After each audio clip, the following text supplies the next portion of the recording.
nimba uzi ko uwo muntu wawe yaba ari umugabo cyangwa yaba ari umugore ugiye gusanga kandi wowe nyine afite ubwenegihugu, nimba ubizi neza ko mwasezeranye mu mategeko, iyo niyo ngingo ya mbere ikurengera.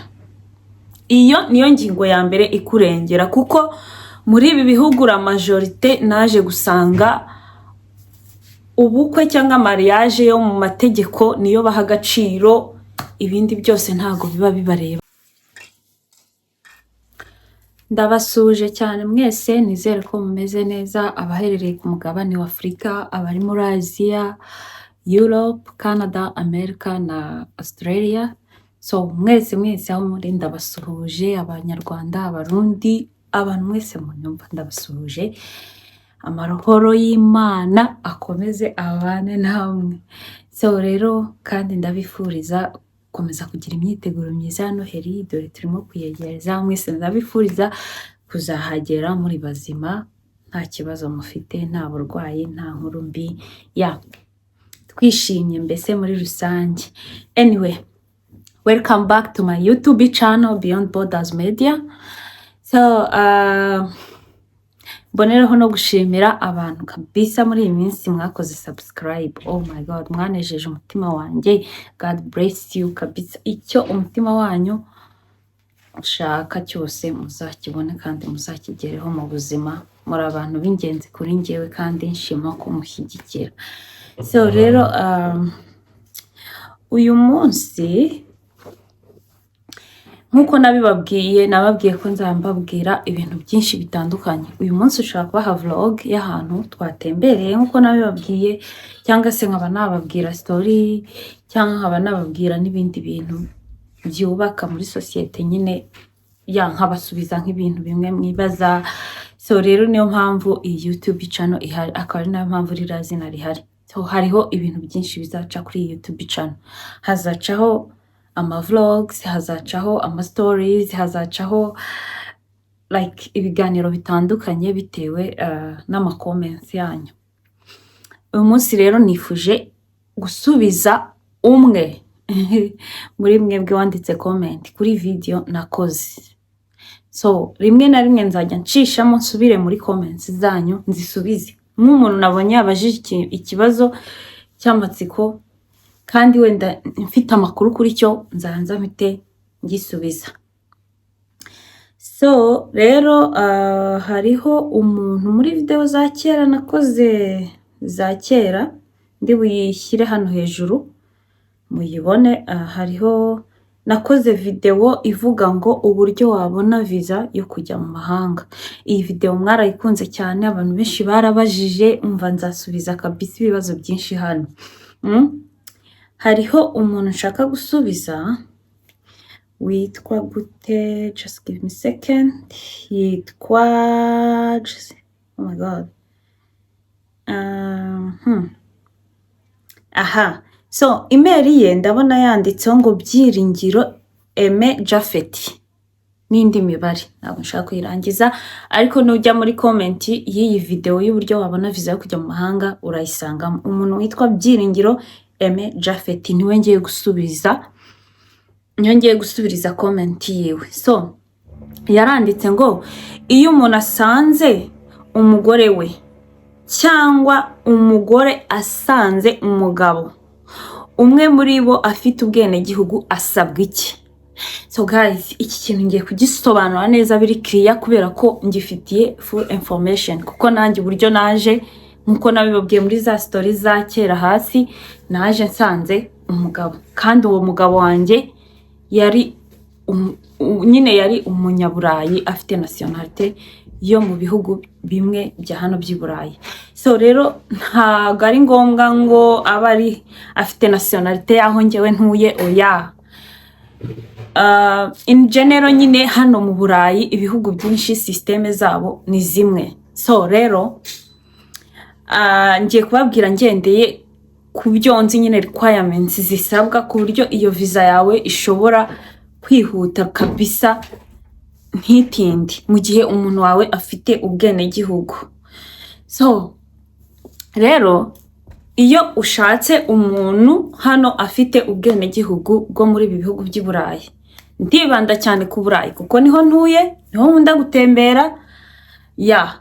Ariko wenda nabo muri Canada bazandika muri comment banyunganire, abo muri Amerika bandike muri comment banyunganire, abo muri Australia nuko, Asia nuko, kuko isi ni nini.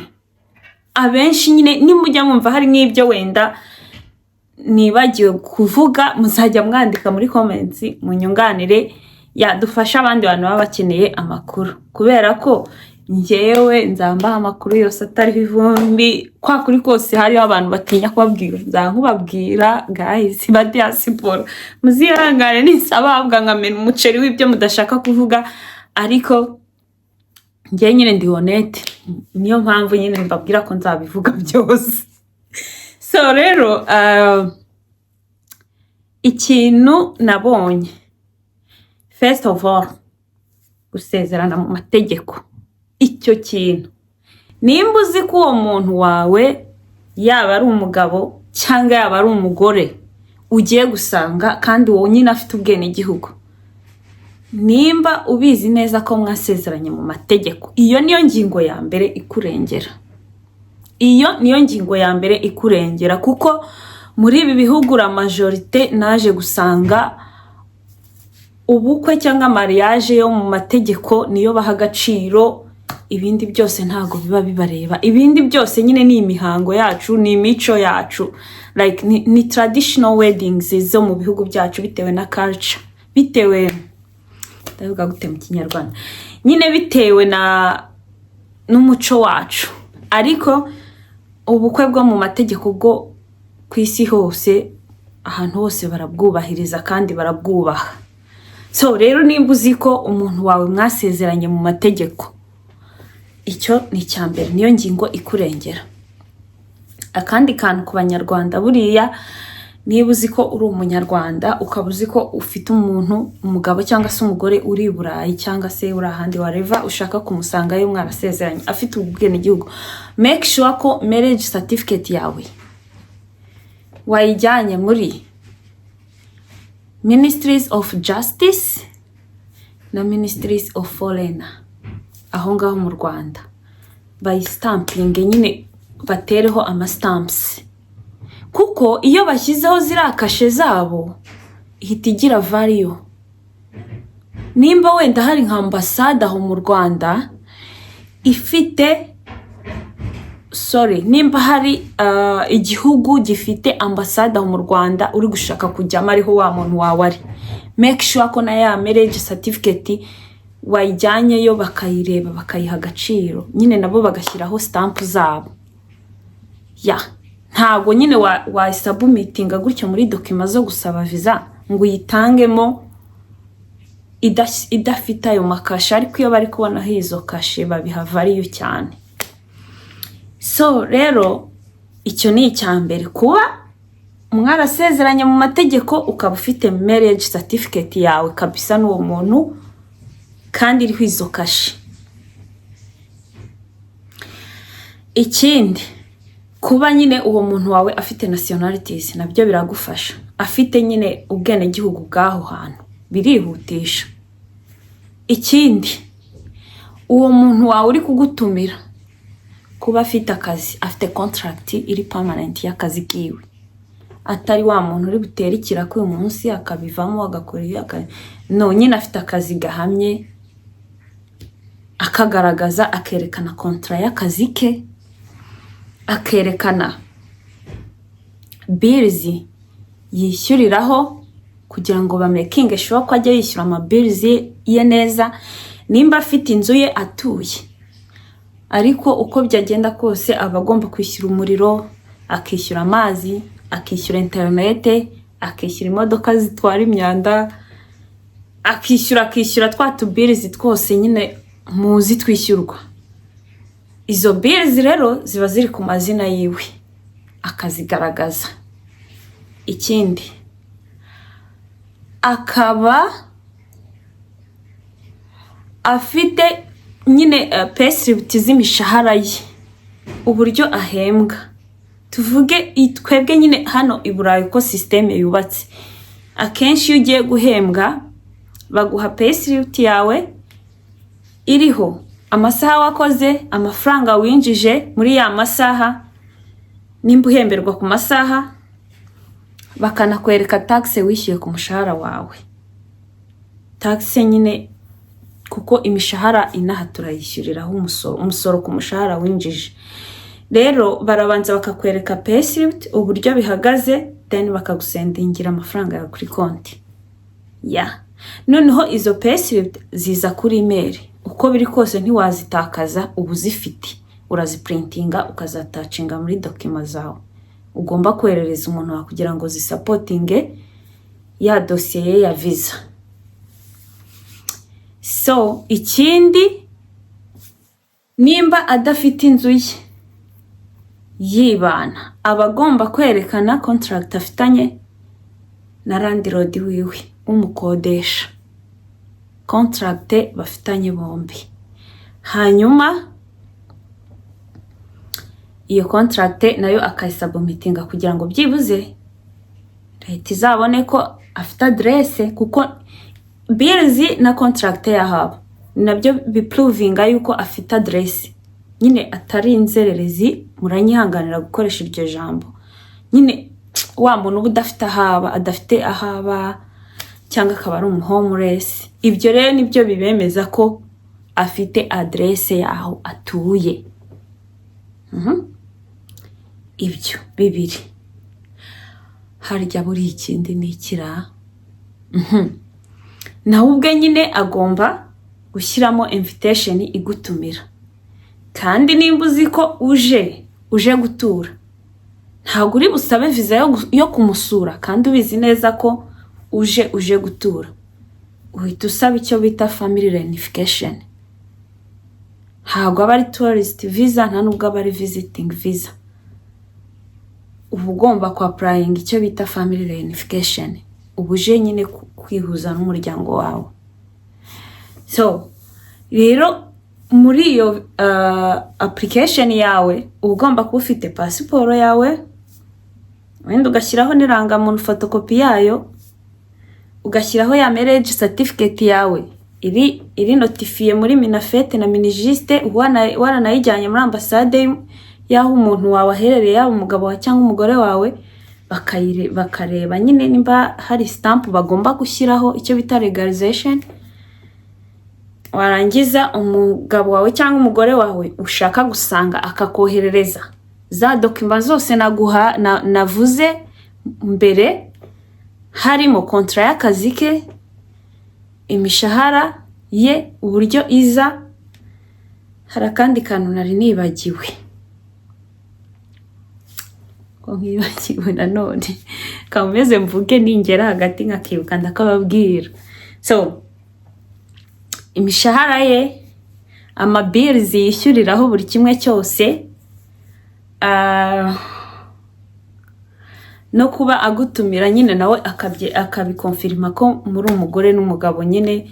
Kandi ikindi mujye mwibuka utubaruwa turakonta. Ushobora kwandika akabaruwa gaherekeje ya dossier, cyangwa umugore cyangwa umugabo wawe nyine uba muri ibi bihugu ushaka gusanga, kandi kakavuga ati uyu muntu ndemeza ko runaka rwose ari umugabo wanjye cyangwa ari umugore wanjye, mudufashe aze, kubera ko mumfashe aze.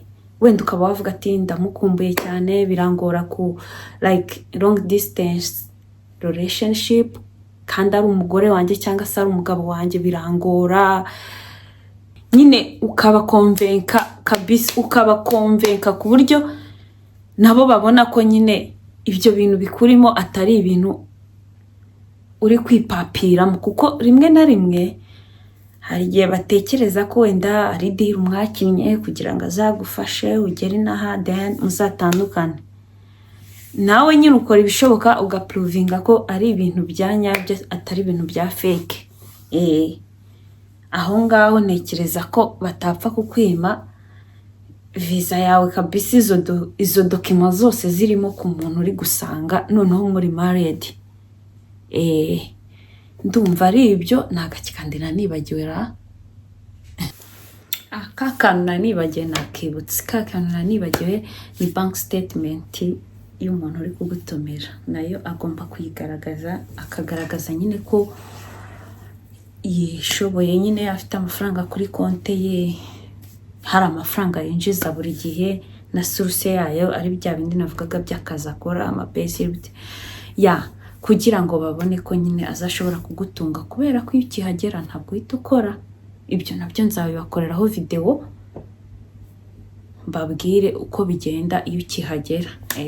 Ntihazagira umuntu ukubeshya ngo iyo ukihagera ngo ukijya ku kazi uwo munsi cyangwa inyuma y'icyumweru kimwe. Ni process ntabwo uhita ugenda. So muri cya gihe uba uri mu rugo, umuntu wawe wakuzanye aba agomba kugufata ansharije nyine, akaba agutunze, akagutunga nyine, akaguha buri kimwe cyose ukeneye mu buzima nyine tu. Niyo mpamvu ibyo byose babireba kugira ngo barebe ko azashobora kugutunga muri icyo gihe. Ndumva ari icyo kabisa.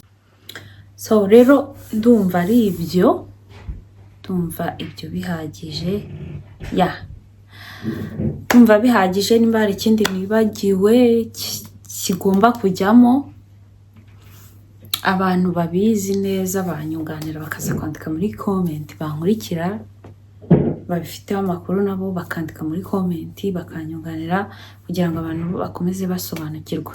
Wenda bitewe n'igihe iriya video nayikoreye, uriya muntu ashobora kuba yaranagiye, nimba ari we wibarizaga, kuko akenshi iyo uri married n'umuntu ntabwo bitinda.